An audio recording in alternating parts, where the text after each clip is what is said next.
basically a lot of people are losing their homes due to job loss, financial distress, all that type of thing. I mean, you're already seeing that increase.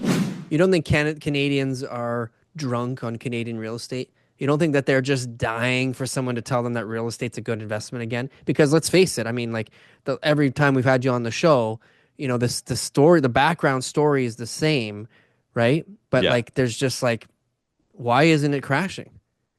Like, why isn't it Well, absolutely tanking, right? I mean, it's just sort of like slowly going down. Why are people still buying? I guess is the right question to ask.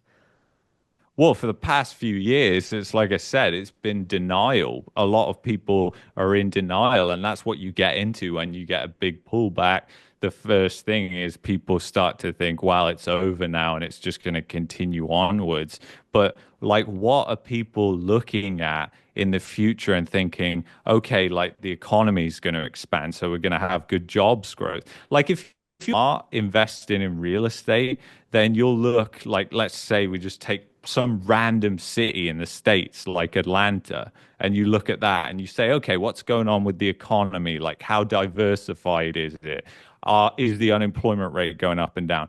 When you actually start to do like a fundamental analysis on where you're considering investing in, then you have a background to what you're doing. Whereas if you're just saying like, oh, I think prices are going to go up, like, I mean, that is literally speculation.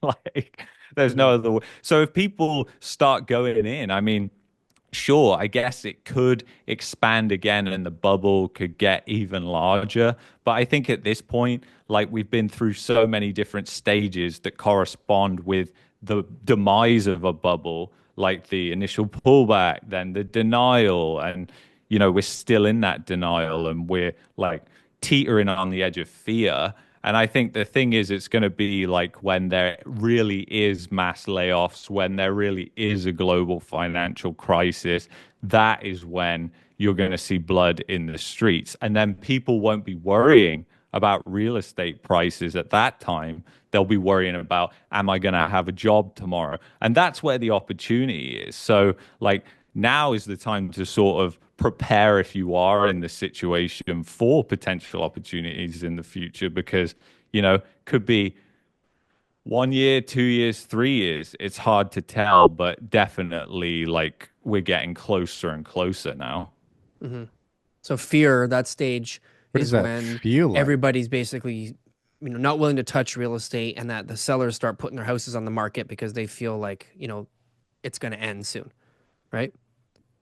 Well, yeah, and basically a lot of people are losing their homes due to job loss, financial distress, all that type of thing. I mean, you're already seeing that increase. It's Yeah. just not really at the level. Like, I mean, if you're a home buyer, let's say, and you're going out to buy a house, and every street you're looking at foreclosures and power of sales, you're like, you begin to take a step back and think like, what is going on in this market? Like, Yeah. Yeah. Maybe I Well, should wait. Maybe I let's don't need to yeah, offer them the price that they're asking. so yeah. just my street as a little test sample, like normally there's literally no inventory in this area at all. And Hmm. then a little while back there became a whole bunch of inventory and it was trading and some of it was coming down off the market because it was just priced ridiculously.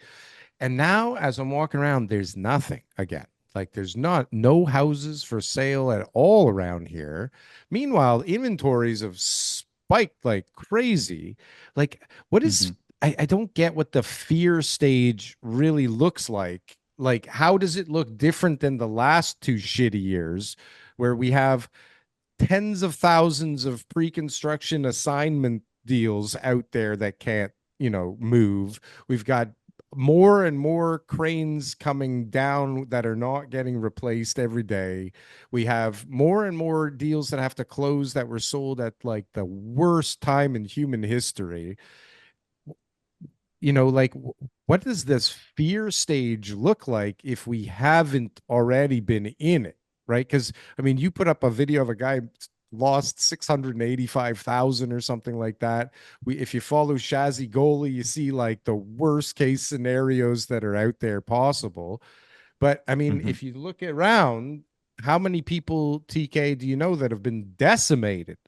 so far. More than right? ever, I guess, is really the main point. You know, more than ever, people are coming to me with issues that are But are they getting unsolvable. killed? Yeah. Yeah. I got crushed. people who are got, you know, just bankrupt, you know, that I've come across in the last year. And then I've got people who are losing their homes right now, about to get crushed. And then I got people who are afraid of getting crushed and that they're calling me right now saying, you know, let's get it on the I'm market. about to get crushed. Yeah. This is it. This is the environment that we're in. It's a totally new landscape from what I've ever worked in real estate, to be honest with you. Are you looking for the best merch store on the planet? Well, we got the shit for you.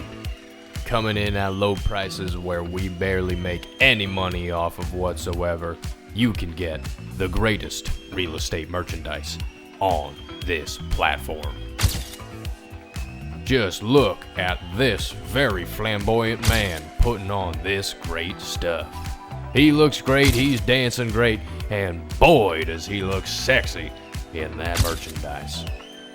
I tell you, buy this for anybody, you buy this for yourself. You will be not only repping the greatest Canadian real estate podcast in this world, but you will also be looking hella good doing it.